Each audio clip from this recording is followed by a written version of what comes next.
tog her, kom. Her er IC1, kom. User disconnected from your channel. Bremsen anbefaler, at vi tager østsiden. Skift. Det er motor.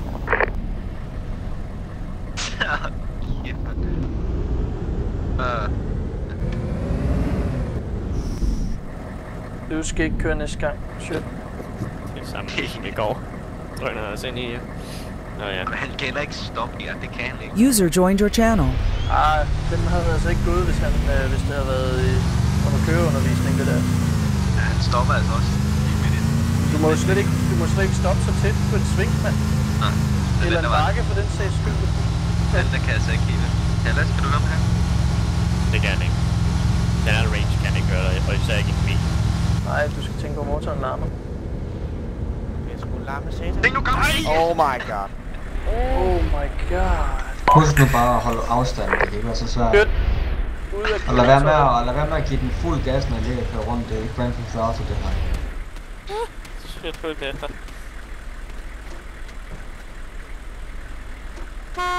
Nå, nu må jeg ikke køre mere. Det er også forståeligt, shit. Ikke Radio den lige, Hallas. Hvad sker der derovre? Ja, IC1 tog her, vi skifter chauffør. Ja, modtaget. Skulle vi ikke køre til højre? Husk at holde afstand, skift. Modtaget. Slut.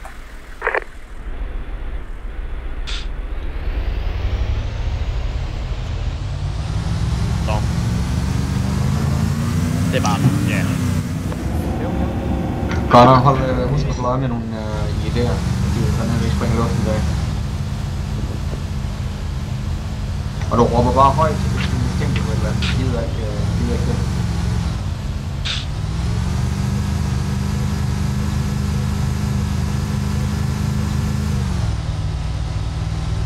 I got the badass gun.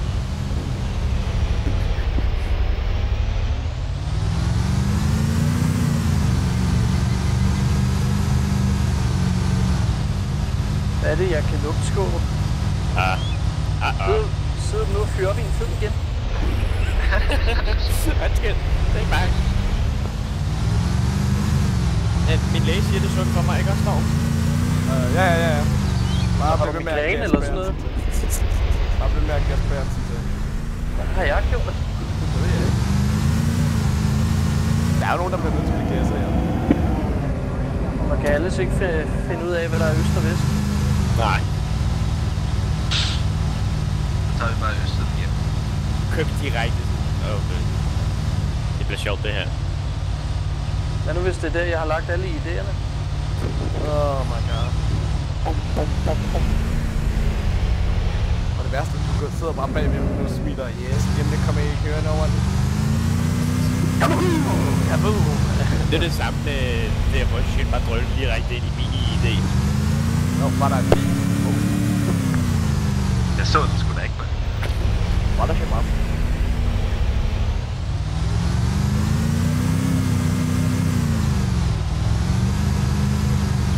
Jeg griner så meget, hvis der bare random kommer en T34 kørende hen over vejen. Ja, hvad skete der egentlig med den T34 i mission? Den var der bare. Det er virkelig dumt. Det var decent.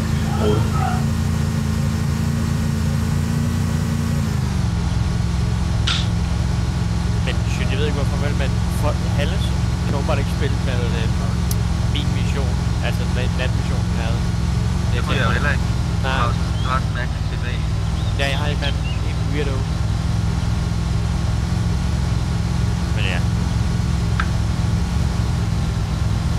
Meget sjovt at sådan få lidt base til vores højre side.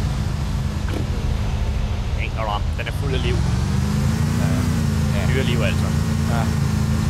Og foran er der også. Flere dyr. Over den. Ja. Nej, det er en T163, som der kommer fra... det var også der ting. Det er fandme ikke sjovt at filme, mand. Der er FPS'et vand, der kører baggrund. Har du filmer? Ja. Du har bare opdaget. Jeg tænker, at jeg snøfter hele tiden. Og jeg har også på billeder af Synd, der bakker op i røden. kan altid kigge tilbage på det. 1-2 her, kom ind, 1-1. Ja, 1-1, kom. 1-1 her, kom ind, 1-2 skift. 1-2 her, sæt farten ned ind i byen, slut.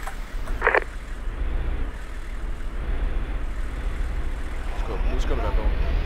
Jeg kan godt lide en løjtnant tager imod ordre fra en konstabel. Ja, nu er jeg jo logistikofficer.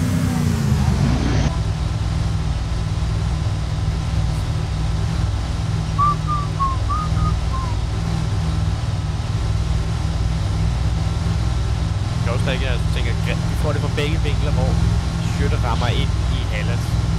Det er jo et jer, som der har jeres musikvolumen rigtig højt op. Sæt den bare sådan ned til en kvart eller sådan noget. Ja. Det synes jeg er en god idé, sådan, så I ikke mister jeres øre, tror jeg.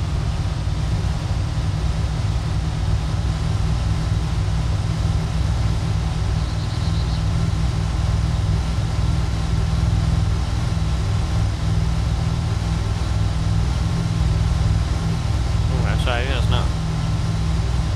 That's low. Jeg har det der smoke. Jeg håber, Ja, der er omkring 5 klik. 5 klik, det er 5 kilometer. Der er knap nok 400 meter. Nej, der skulle længere.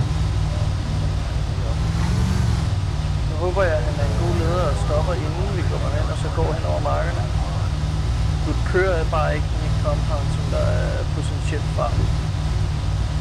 Det gør han så. This is going to get hard. No boys. Det bliver ikke sjovt for mig. Så skal jeg fandme til at sætte morgen op. Det her bliver... Nu skal jeg op.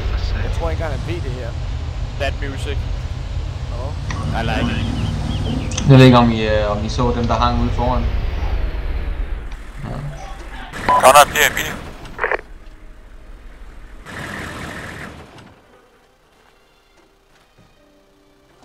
Oh my god, det er episk musik. Jeg hopper ud. Okay, min gruppe sikrer område. Første gruppe, check compoundet. Det tegner ikke godt, det der.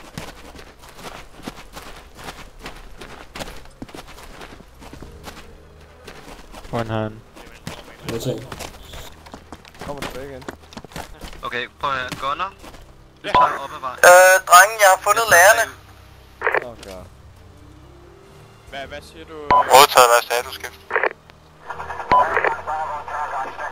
En ombå.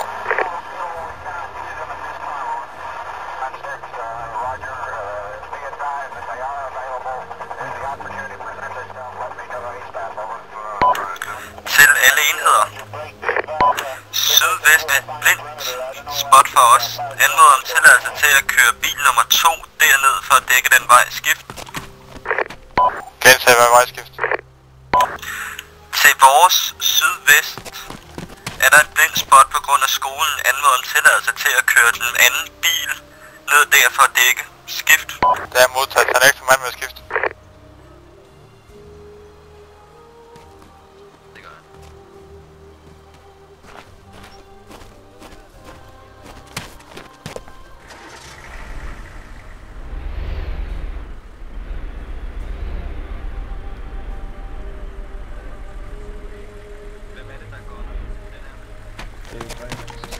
Stop!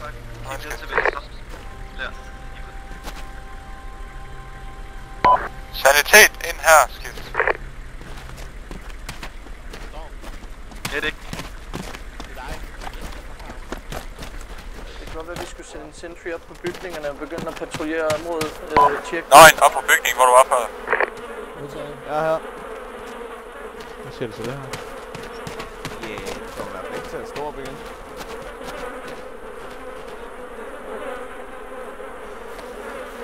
Hvad gør vi med det der lort? Ja. Tror vi skal brænde det? Det er vist allerede brændt. For garanteret sygdom af helvede til. Det stinker af helvede til.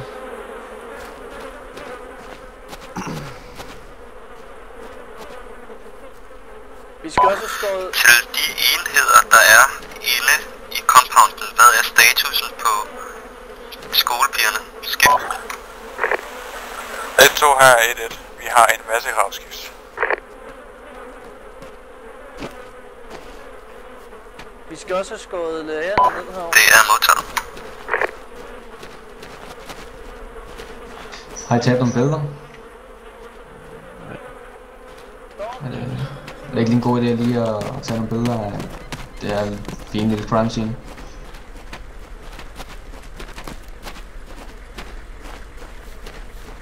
Kan du ikke prøve at se, om du kan få dem her ned? Så skal jeg nå at klippe med. Det skal også være lidt større, tror jeg. Desværre. Hvad fanden har de fået den derop?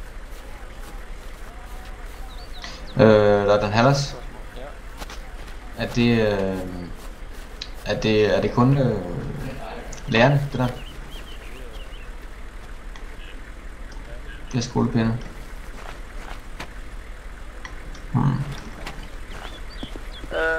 Vi skal også have nogle billeder af... Nå, han er blikket mod side... Vi skal også have nogle billeder af lærerne henne. Ja, det er nok være det smarteste. Og så må vi hellere... Jeg kører...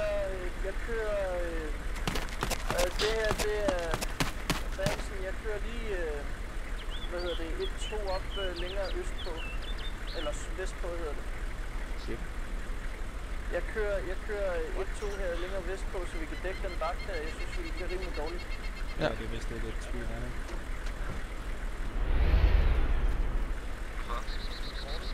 Under fire. Oh!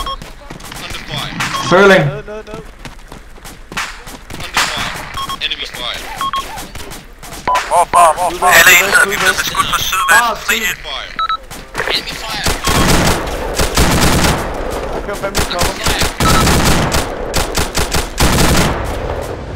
Somebody help me. Enemy fire. Hvor der er ramt? Enemy fire. Jeg er ramt. Sødt. Kan du klare dig selv? Ja, jeg er over 17. Jeg klarer mig selv. Sådan. Lige hvis der er brug for noget.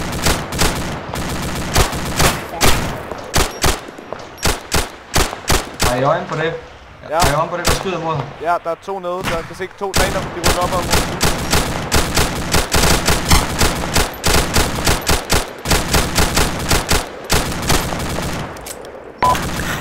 Husk at tjekke jeres 6 også, så vi ikke bliver flankeret.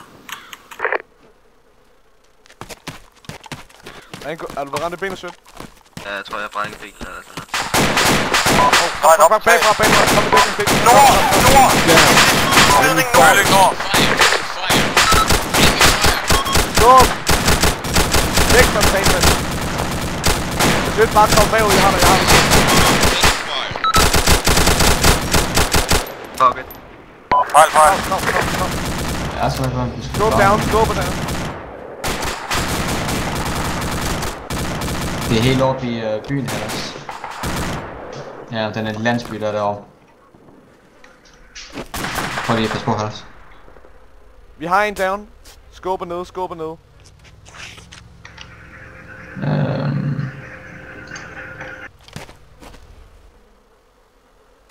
Ikke se en skid. Hvis du har brug for hjælp, så bare hop ud.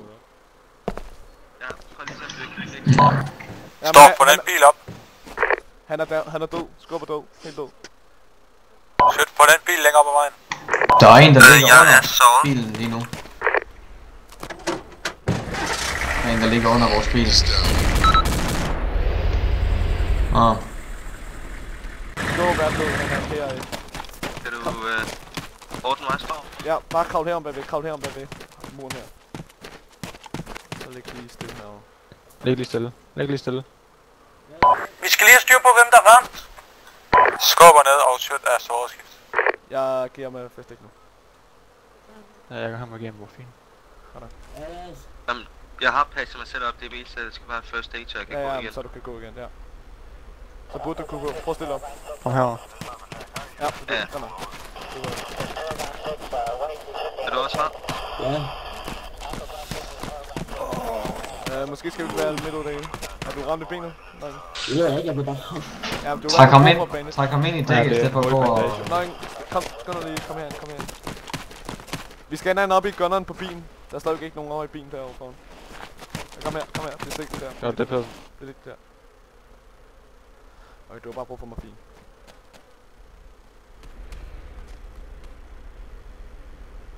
Ja, du er type top igen. Jeg ser fjendtlig. Hvorfra? Prøv at vente, det er bare en ko.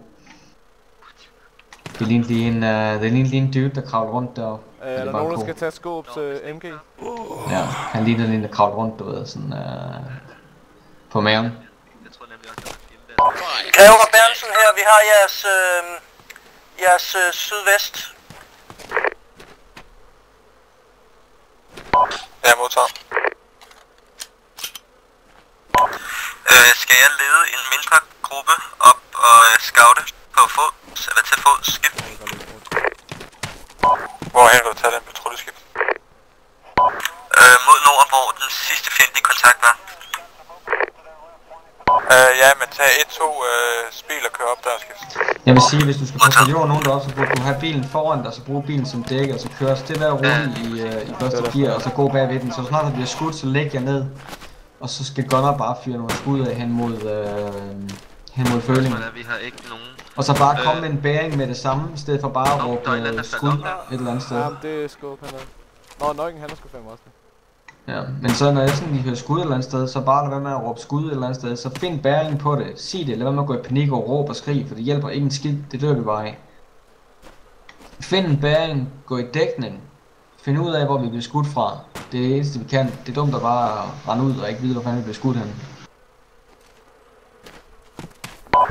Det er Berntsen her, jeg har styr på 3 fjender, de er døde. Ligger til nordvest.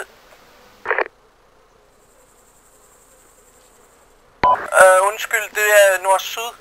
Nej, sydvest. Giv en bæring. Hvad er bæring på det skib?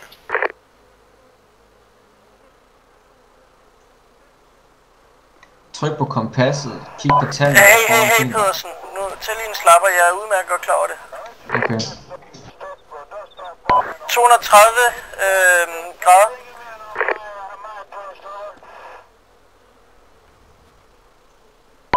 Det er modtaget. Hey, stop. Ja. Du var jo lige besvimet foran dig, ikke også? Ja, det ved jeg godt. Det stod også, at det var okay, men det så det så heller ikke ud til. Er der nogen oppe i gunneren? Nøgen, kan du ramme op i den? Hvem tager du ud her? Jamen jeg kan tage de 4 der her. Ja, så rykker jeg... får jeg lige et 2 spær. Ja. Vi rykker ud her. Så skal vi have 1 gunner, og så 1 driver, og så resten der med her. Ja, stop med den driver. Eller hvad der gør. Jeg tror, kan man skifte. Ja. 1-2 her, kom. Skal jeg kunne drive? Det var med spand. Stop, kan du lige tjekke mig? Stop. Jeg sagde det. Ja, okay. Kan du lige tjekke mig? Berntsen, kom ind. Ikke gå over de der sten, Nøgen. Det er det, der gør det. Berntsen her. Prøv at gå over. Sødt rykker ud med 4 mand mod nordlig retning for at sikre den område, hvor tagibanerne kommer på skift. Altså, du ser ikke ud, der står ikke, du har brug for noget. Der ser ikke ud, til, du har brug for noget. Men du har i hvert fald slået dit ben, det kan jeg i hvert fald godt se på dig. Har du noget, der blinker, sådan noget hvidt låd eller sådan noget? Ja. Ja, så giv mig noget morfin. Så får du sådan lidt med. Tag grevrejser. Okay, vi tager Greve med i stand for hvem? Grev her. Ja. Du går med 17, kører lige en lille patrulje her. Du hopper bare op i gunner der, Greve. Vi skal med det sløre. Det er fordi du... Det er fordi jeg gælder mig fint. Okay, jeg kan godt give dig first aid her, så kan jeg lige feed dig helt op. Så gør vi det hurtigt. Shit. Ja. Så hopper vi gunner. Sådan. Så er du klar til at køre igen. Er det her, du får dræbt? Nej, det er ikke. Sådan en ting er sikkert, at vi skal have trænet noget mere. Jeg bliver nødt til at få lavet et træningsmap. Okay. Så skal vi bare gå bag bilen? Ja, men sørg lige for at alle er klar, og så dække med. Du er en af dem, der har været... Okay, Nøgen, kører du? Jo. Ja, jeg kører. Jeg regner med dig, Hallas, så hvem helvede var det ellers, der har været inde i, bliver dem, der og det er mod, I har lidt mere forstand på det. Det er mod... Nova, bare før okay, jamen det gør det bare. Jeg tror også, at derfor jeg har fået en sergeantrang. stille og roligt, bare lad os gå bagved. Så til at køre for hurtigt. Ja, bare kør. Ja, det er lidt for hurtigt, det der. I kan bare trykke på, hvad det hedder, Q. Hold Q ind, ja. Så kører I i en hastighed, så I nogenlunde kan gå bagved den. Q, dreng, hold Q ind. Ja, men det er lidt så højt, så... Men det er fordi, den er kommet lidt til skade, så... Jamen bare kør, så løber vi på højre side. Okay, nok, stop op og se. Dem vi skød på, de var her til vores venstre, så de burde være der nu. Jamen, de er nok døde, men vi skal bare op og tjekke. Rykke op til compound. Alle sammen op ind i bilen, drenge. Ja, hop ind. Det er det besværligt. Jeg ved ikke heller, om vi skal fedte, hvad det hedder, sydvest op mod Gitaki, der ligger deroppe og er døde for lige at finde ud af, om de er helt døde, og de simpelthen er noget intel. Jeg husker nu, at vi kan køre til venstre her. Nå, men stop bilen her. Kør nu til siden. Skal jo altid bruge noget intel. Så hopper vi. Et brev, et eller andet. Ja. Godt. 8, fall back. 2, Det former return to formation. Alle form på min højre.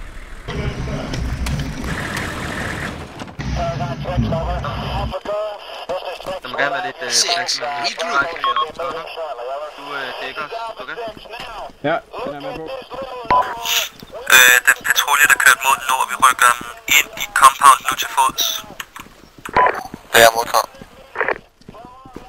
Eventuelt så, der i Victoren, du kommer bare lidt længere op med driver. Det er Greve, var det ikke? Jo, det kan jeg. Jeg tror, jeg kan køre os herfra. Bare hold øjnene åbne. Ring, hold øje med den her højre side. Ja, det ved jeg godt. Ja, jeg regner også med, at der kommer nogen derfra. Jeg ved ikke heller, som vi skal rykke op mod den sten op ved hvor konen den var. Så må vi få en anden vinkel ind på, hvor at den anden deling den er. Okay. Eller som cirka nordvest. Hvem var det, der lige gik ind foran det her? Hvad? Der var en anden, der gik ind. Det er lige meget. Det er jo aldrig nogen, der så det. Nej, bare sidde stille til det går over. Hvad? Skal vi... Bare jeg holder om med. Okay. Jeg kaster. Nej, men nok han er gået derind. Kast, bare kast. Great. Jeg mener effektet. Hvorfor gik du allerede? Skal vi bare gå derop på fods? Har du gået til? Kom, følg mig her. Prøv at vente, jeg tror jeg har noget herovre. Ja, jeg er venstre. Så bare patrulje, hastighed. Hvad er det der? Der er bare sådan en, der svæver. Hver sin side af bygningen. Det er bare noget, der slår der. Eller hver sin side af vejen. 7, return to Greve, formation. eventuelt så kom lidt længere op med Victoren. Følg mig. Modtaget. Gentag. Det er til Greve, der er gunner, at han eventuelt godt kan køre længere op med Victoren. Ja, jeg er i gang.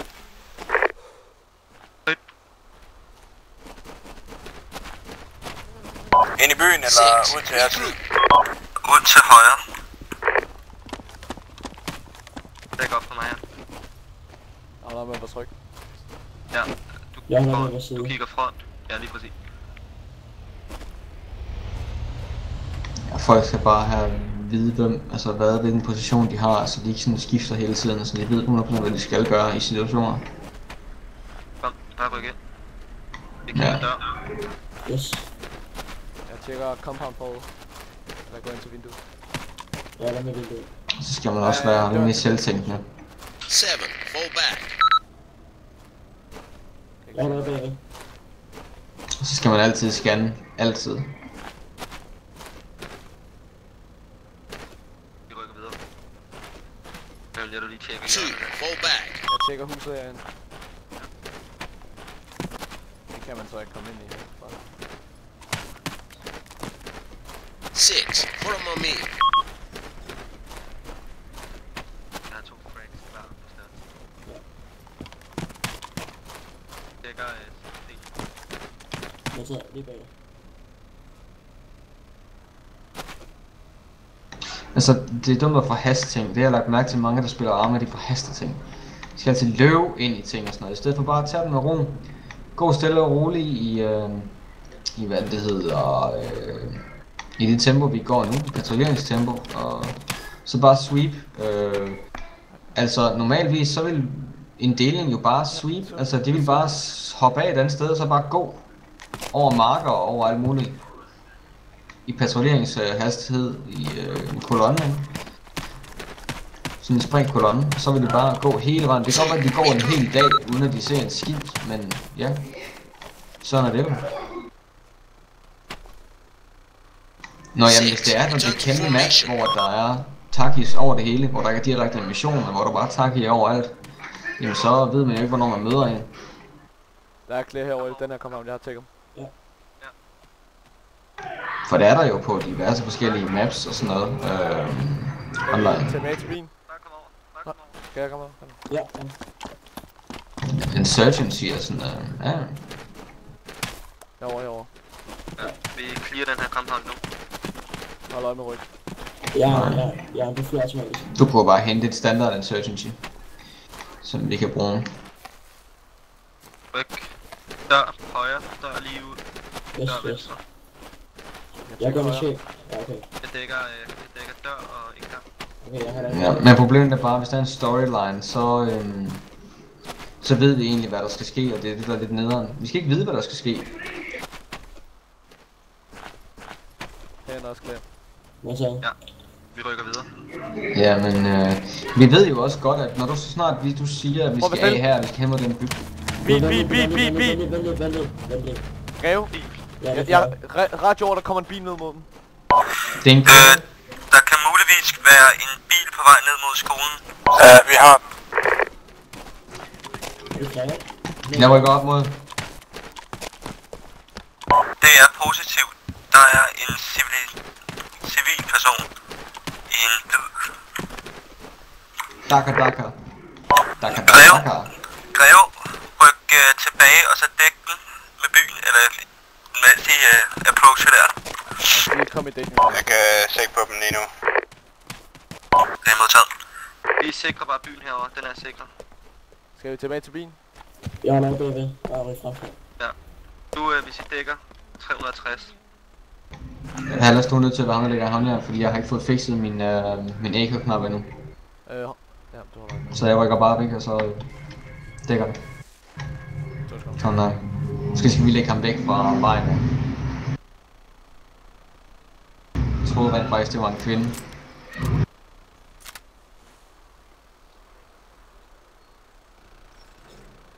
Er I snart? Hvorfor har han smoke i hans bil? Ja, bare er der. Det er færdigt. Nu var der ikke pænt, jeg reddede dit liv før. Det var ikke skål.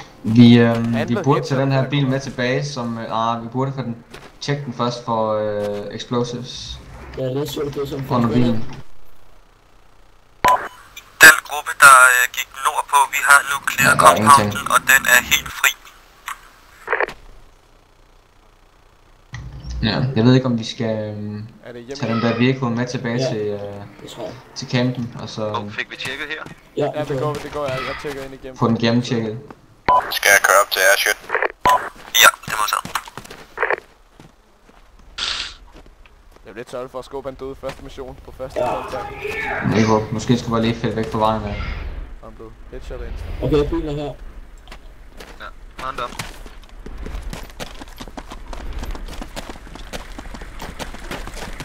Shotgun. Jeg har det shotgun. Der var lige en ko, der lavede suicide derovre. Jeg så også en hel masse forop på bjergene ved sydvest. Jeg tror faktisk, det var det for. Okay. Halef, kom ind. Ja, lad os skifte. Tjekket i den vej, der gik vest. Skift. Negativ. Skal vi har nu clearet den nordlige compound. Hvis I kan køre ned og sikre den skole, så er det super skidt. Hvornår fanden har idioten tilbage i hans bil?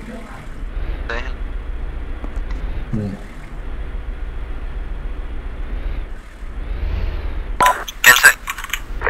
Hvis I kører ned og sikre skolen igen. Modtaget.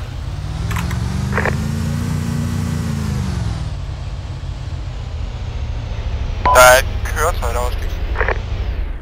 Mod øst.